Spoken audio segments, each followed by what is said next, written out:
Hey guys, what's up? Welcome back to August 2025. I remember it like it was yesterday, or last month at the time of me recording this video. For the second time in Japan at 18, I've just finished up my house visit in the countryside of Fukuoka, and I'm feeling accomplished. It's like mid-trip now, and I still have not bagged no juzz. I'll wake up in it's maybe the sixth day, and I'm thinking to myself, bro, I'm not leaving Japan without bagging one juzz. There's no way I'm in this land of juzz, literally juzz land, bruh, and I have not bagged no juzz. I think to myself, I'm gonna shoot 100 shots today, and I better get one. But I can't even cap. I only shot like 5 shots, but that's all you need, bruh. That's all you need. So look, I shoot my shot at this girl in the mall. It don't go good. It don't go good. I'm not gonna lie. I only shoot my shot at the mall, bruh. I didn't know anywhere else to go. I'm only at Candle City. So I'm shooting my shots until I get a green, bruh. And it was this Japanese girl. She was like, I thought she was fresh. So I go up to her and I'm like, trying to shoot my shot. I shoot my shot. It's green. All the splash, green.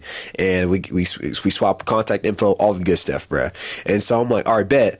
Let's hang out later. Like, what's going on? Like, what you about to do? And she's like, yeah, like, I really want to hang out with you and I really actually like you, but it's the way I live on the other side of, bro, she lived in the other side of Japan. She lived in Hokkaido, literally the other side of Japan.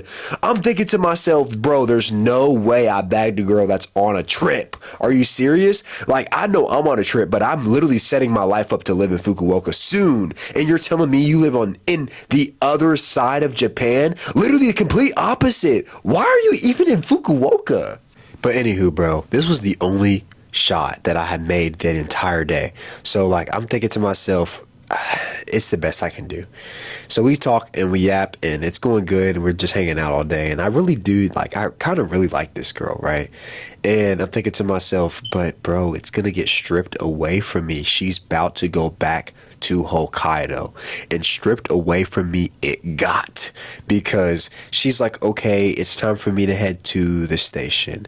I'm cooked. I'm like, bro, like, there's no way. Like, I've been vibing with this girl. I was hanging out with her and her little sister. They were both chill. They didn't really speak English that good, and I mean, I was speaking enough Japanese just for us to conversate, but we were still chilling. Like, it was a good vibe. So I'm like, it's okay. Let's just hang out. Like, it's okay. I don't mind. And so we go to the station. We're hanging out. We get Starbucks, bro. We're walking around and we're having a good time until it's time for her to go. And I walk up the stairs with her to go to the platform for her to leave, and I mean, I tell her goodbye. That's all I could do. I literally met that girl this day. What am I gonna do? Goodbye. I love you. I will never see you again. Like, no, I don't even remember her name. She was just a chill girl. But now I'm back to zero juzz. Like, how do I end myself back in this predicament after telling myself I'd shoot 100 shots? So I'm back in my hotel, truly just taking it my L, bruh. And I think to myself, I have one last resort. One more money ball. One more card to end them all, bruh. And I pull out my phone and I text this girl that I met on this app called, like, Langmate or something like that. It's basically how Japanese people, it's basically Japanese Tinder, bruh. So I'm on there, and so I text her, I'm like, hey, you're in Okayama, right? And she's like, yeah, why? And I'm like, I'm in Japan right now. I'm in Fukuoka. You want me to pull up to Okayama? And she was like, are you serious? I was like, wait, is this green? And I was like, yeah, I'm being for real. Like, I could pull up to Okayama tonight. Or not tonight, but tomorrow morning. And she's like, I would love for you to come to Okayama. Like, I would love to see you. I would love to meet you. And I'm like, are you for real? Like, I thought she was trolling. But she was like, no, like, I really want to meet you, like, me and my friend. Like, she said her and her friend. Bro, it was 2 juzz, 1 stone. So I'm like, you and your friend, let's just talk about this tomorrow. So tomorrow comes, I wake up, and I'm like, hey, like, you want me to come to Okayama today? Like, I can head to the station and come out there. And she's like, yeah, like, I would love for you to, me and my friend. We want to hang out with you. And I'm like, okay, cool. Like, let's make a group chat with your friend. We can yap. And so her friend ended up having work, so I didn't get to hang out with her friend. But let's backtrack back to me being in Fukuoka and packing up all my stuff to go hang out with this girl in Okayama like an idiot I am. Because y'all are going to see how it comes and bites me in the eye later. Let me be for real. After my house inspections and everything that was said and done, I was down to my knuckles. It was literally payday and I had just got my paycheck from the US. It was about 500 USD. Really, really good in Japan. Like that can literally do whatever you want to do, right? So I'm like, okay, I got about 600 bucks. This is enough to budget going to Okayama, coming back, and literally just eating convenience store food until I leave. And then I'm like, I got a goon, bro. I got to make it work. So I'm like, okay, I'm gonna head to the station, and I mean, I'll see you. Okay, I'm gonna be there at B Square. So I'm stressing, bruh, because think about this: it is $100 there, and then $100 back to take the Shinkansen. So that's $200 out of my check. Then the hotel that I got, bro, you know I gotta come correct. It was like 200. It was 200 or 300 buck. I just remember. All I remember was when I got back to Fukuoka, all I had to my name was 100 USD, like 97 buck. So I'm down to my knuckles and I'm thinking to myself as I'm walking to the station, this is a stupid idea. I'm about to spend the literal last bit of my bread to go goon. I get to the station. I buy the Shinkansen ticket. At this point, it's a done deal. I'm done for. I get the Shinkansen ticket. I get to Okayama. I get to my hotel. Threw my bags down because it was time to go outside in Japan, but in Japan on a mission. I went to the convenience store, bro, to buy the condoms. And I'm looking around, bro, they didn't have my size, bruh. What do I do? Like, I'm sorry, I can't fit these Japanese condoms. Yeah, so I went to the donkey store. I went in that joint, and then I went to the weird section, you know, the part that I always be like, bro, this part's mad sus. And I went in there, and I got myself the Mega Big Boy. Actually, let me tell y'all a little funny part. So I when I got the Mega Big Boy, bro, I went up to the counter because like I have to obviously I have to buy them, and bro, there was this Japanese woman, like she looked dead my age. She looked at me, looked at the Mega Big Boy, looked back at me, look at her, look at the Mega Big Boy, and she just started cracking up laughing. And I'm like, no way. I'm like, guys, bro, like I pretty much just smacked my meat on the counter at that point. So I just go back to my hotel. I feel a little embarrassed, but it's okay. I got the Mega Big Boy secure, and it's time for me to kind of get ready for this girl to come by. So she gets dropped off, and it's time for us to go get some grub or something. Like, we got to at least get to know each other a little bit before we crack. Now, it was time for us to get to know each other, but I wasn't just going to tell her straight up, like, yeah, I'm 18. Like, what do I look like, an idiot? What, do I look like an idiot, bro? I knew she was 26. She had already told me that before. You know, I just, dodge questions. Obviously, I didn't tell her no lies, but like she could have asked me and I would have told her like I did later. But anywho, I'm living in the right now. So we go into the izakaya, bruh, and she's buying the drinks, everything. And I'm like, bro, she don't know. I can't even drink. And she's buying a sake, and like, I'm like, thank you so much. Like, you did not have to do this. And she's like, no, like, it's okay. Like, I really wanted to see you. And I'm like, okay, like, this girl likes me. And so after that, I'm like feeling bad. Like, she just bought all this stuff. And I'm like, do you want to go to the convenience store? Like, I can get us some sake and we can go back to my hotel. She thinks like, oh my gosh, that sounds amazing. And so we go into the convenience store and we get the sake. And then she's like, where's your ID? And I was like, I mean, I left it at the hotel, like I was really just worried about coming out here. I just wanted to hang out with you so bad, so bad. She ate that up. She was like, oh my gosh. And so she showed them her ID, and then we got the sake, bruh, and then we dipped into my hotel. We cracked. Then next morning we wake up. And I'm like, okay, do you want to get some breakfast? Like, what's the word? She's like, I have work today, but like we can keep talking. Like, I really want to. And so we kind of just lay down and kind of yap, and we're talking, and she's just like, so why did you come to Japan? And I'm like, baby, I came up to Japan just to see you. Like, come on, I'm over here trying to play it cool. I'm trying to be smooth dude, bruh. I'm literally trying my best to be smooth dude. And she's like, oh my gosh, stop. You're not being for real. And I'm like, baby, yes, I am. I came to see you. and then the game stopped gaming, bruh, because she looked me dead in my face and she goes, so how old are you? Bruh, how old am I? Still trying to play it cool, sound like the man. I was like, shit, baby, I'm 18. The look on her face, like, no joke, no drill, like, bruh, all jokes, all smiles left this poor woman's face. And she gets up and she goes, I'm so sorry, I have work. And then she got all her stuff, bro. She got all her stuff together, walked out of my hotel, and never texted me back. Never texted me again. Never texted me again. But this, I feel like this is not my fault. Like, she could have asked me at any point between the time of me and her talking on Langmate to the time of us cracking. She could have asked me how old was I, but she was too wrapped up in the fact that I'm black. Because I'm black. I tried to tell y'all before. I literally hopped on here and told y'all before. They will mess with you for that. But when it comes to dating, they you know what I'm saying? So she started asking too many questions that she wasn't comfortable with knowing the answer to. And when she found out, she left. So yeah, you know, lesson learned. Don't tell them your age. No, obviously that's not the lesson learned, bro. But obviously, like, I don't know. I don't really feel like it was my fault.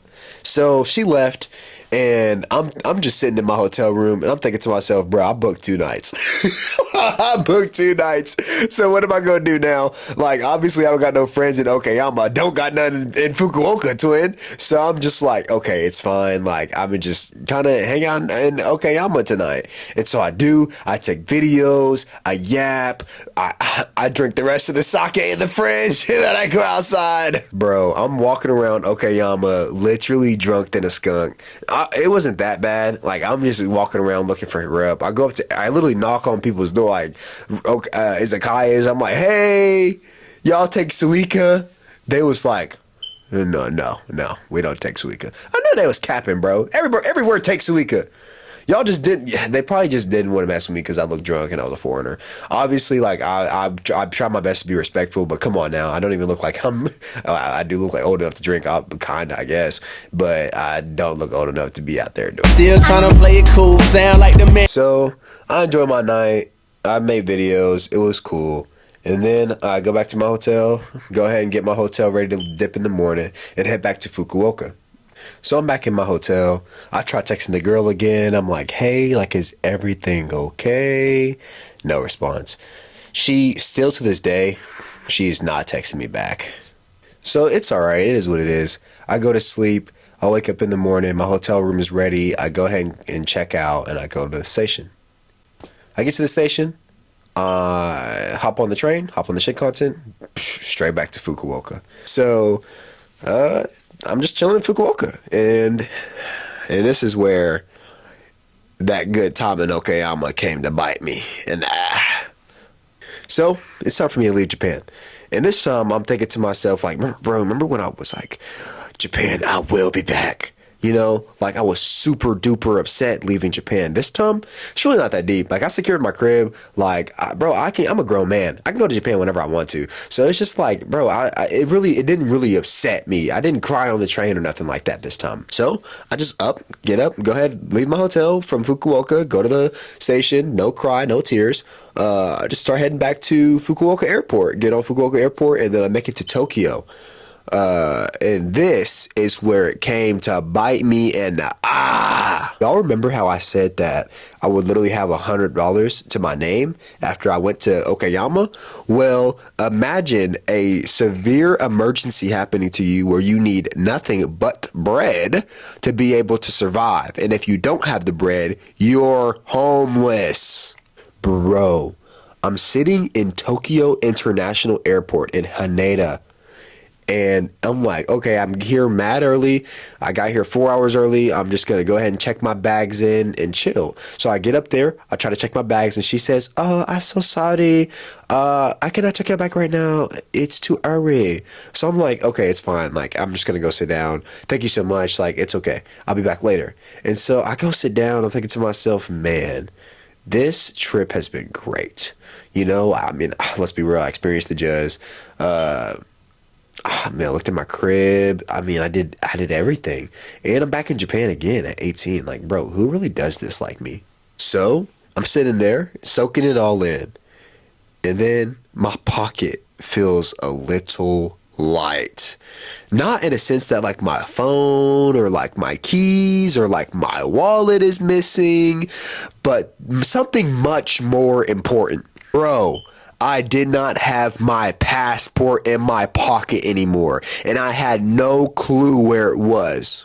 In case you've never traveled across the world before or anything like that, if you lose your passport, there is nothing you can do. You cannot get on your air. You're not flying back home.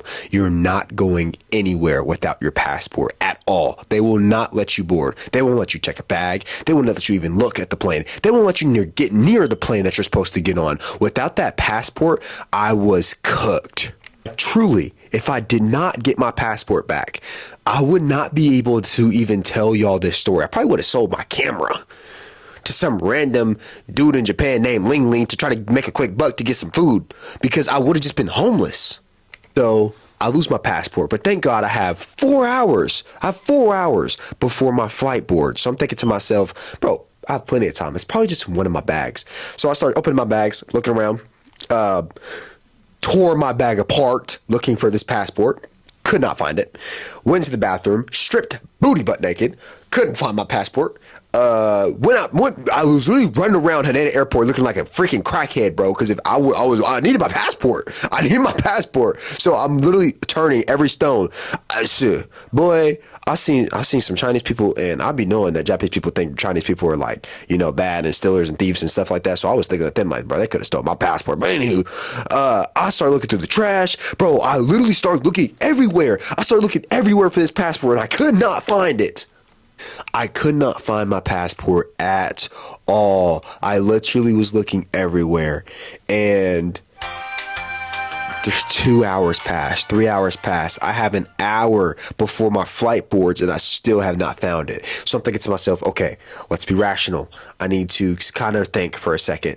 Let me go make a police report downstairs. It's literally just downstairs. They have a police precinct or whatever they do. They call it in Japanese. So I go down there. I'm like, excuse me, I've lost my passport and my flight boards in an hour.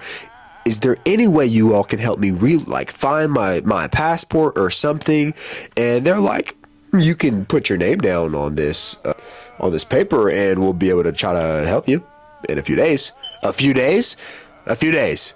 My flight board's in an hour. You're telling me in a few days? So I'm like, okay, clearly they can do absolutely nothing for me. And it's not their fault. I wasn't mad. Obviously, the system is set in Japan, and it's just set how it is. I mean, I'm sure there's hundreds of people that have come through Tokyo and Haneda Airport and lost their passport and probably put their name on this slip thinking that they would get it back. So I'm just like, okay, I need to do something. There is no way I'm going to let this time pass and I do not find my passport. There's no way I'm going to be homeless in Tokyo for the rest of my life or until I get deported. And if I get deported, I'm never being able to go back to Japan. Forget every dream I ever had. Forget anything that I ever worked and bought this house for. Forget it all. I will get deported. So I'm like, okay, I have 20 minutes to find my passport, or I'm just gonna use my $100 to get a Shinkansen ticket back to Fukuoka countryside, and I'm just gonna live out my life there, eating onigiri, hoping and praying that some onigiri spawn next to a tree that I'm wiping my eye next to because I'm just homeless. I'm just homeless in Tokyo. And I'm like, okay, let me just look on the bright side. I'm here in Japan for at least 3 months before I get deported. Let me start job searching. Let me start, figuring out the rest of my life. Maybe I'll text that Okayama girl and be like, hey, so, how about we get together? Even though she still hasn't responded to any of my texts. I now have 10 minutes. I have 10 minutes before my flight leaves me here in Tokyo, Japan. And I'm thinking to myself, bro, my life is over. My dreams, my goals, my aspirations, they're going to deport me in 3 months if I make it that long. And I will be sent back to America to never be able to return back to my home here in Japan. And I'm losing, like I actually did. This is the part where I shed a tear. Or maybe I didn't, because it's the way I hear on the intercom. Excuse me, this is an emergency announcement. Well, Mr. Jeremiah, go. As soon as I heard that she could not pronounce my last name, I started thanking God. God, I know you seen me struggling down here. Thank you. Thank you for your grace. I ran to the front desk. I get up there. I'm like, excuse me. I think you all have my passport. I don't call your name. You don't call my name? What you mean you don't call my name? Yes, you did. You said my name on the intercom. Don't do that to me. Don't do that to me. And as I'm sitting there, scowling in front of this woman, asking why would she call my name on the intercom, she says, no, it wasn't me. And then I turn around, and it was this Japanese woman, so sweet, so kind they are. She looks at me and she says, excuse me, is this your passport? And I was like, oh my gosh, it's my passport. I grab it, I open it, confirming it's mine. I'm like, oh my gosh, bro, my ticket home, 10 minutes, I have 10 minutes before my flight leaves me here in Tokyo, Japan. I couldn't waste any time. Hit the meanest bow. I said, thank you, arigatou gozaimasu. And then I ran through TSA, threw them my bag. I was like, bro, take a look at it. I don't care. I need to get to gate, whatever, please. I have to go. Like, please, if there's anything in there that you don't want me to have, throw it away. I do not care. I go ahead and make it through TSA. They allow me to go. They say, okay, well, if we find anything, we're just going to throw your whole bag away. I'm like, okay, I don't care. It's already been through TSA in Fukuoka. And so, like, I'm chilling. I know there's nothing in the bag anyway. I don't really care about that. I care about getting myself back to America because it's the way I would be homeless in Tokyo, Japan. I get to my gate after running for at least 5 minutes. I was literally not jogging. I'm an athlete, buddy. I played running back in Texas. I was running through Tokyo International Airport to get to my gate, and I made it on time. I get there, and my flight was boarding. Thank God for the system of what we call broke niggas, because I was in the back of the line, and they hadn't even called my flight number. So I'm chilling. I'm like, okay, bet. I'm just going to sit here, look at my passport, glaze that Japanese woman for the rest of my life, because she truly saved me. Like, if she didn't find my passport, my life would forever be different. And I'm thinking to myself, bro, God is good. God is good. And as I'm sitting there, I see all the judges, the flight judges, like they're like the, I don't know, bro. I don't even know. I just got to finish this video. They were like the flight attendants judge. And so they're sitting there like, oh my gosh, like I can't believe that happened to him, you know? And I'm just like, oh my gosh, like I can't even think. Like they're so bad, but like it's okay. Like I'm just happy that I have my passport. And so I'm like, okay, it's time for me to dip. I go ahead and board my flight to America, and I'm sitting there on the plane, and I'm thinking to myself, how good can God be? How good can God be to not only deliver me my passport back in a moment that I literally would not have been able to secure any future. I wouldn't have gone to college. I wouldn't have been able to make it back to America to see my friends again. I would literally be stuck in Tokyo, Japan with no future, no more goals, because nothing could ever go my way again. I'm going to get deported from Japan and never be able to accomplish any of my dreams. What was I going to do? Kaze ga tsuku naru.